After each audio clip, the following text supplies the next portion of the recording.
8 ሰላም ግንባታ 8 የግጭት መንስኤዎችና አፈታት መንገዶች 8 ግጭቶችና መሳሪያ ያነሱ አካላትን በሚመለከቱ 8 የዘላቂ ሰላም መሰረቶች 8 ባህላዊ የግጭት አፈታት ዘዴዎች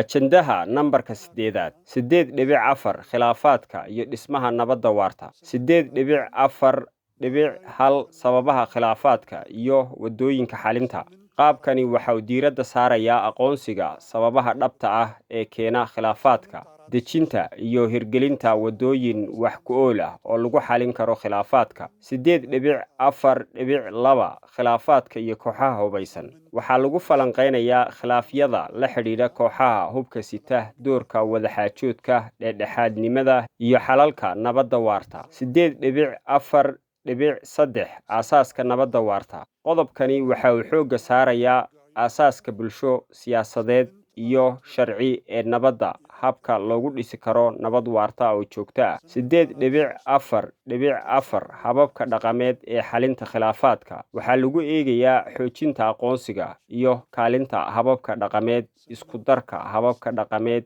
iyo nidaamka sharciga casriga ah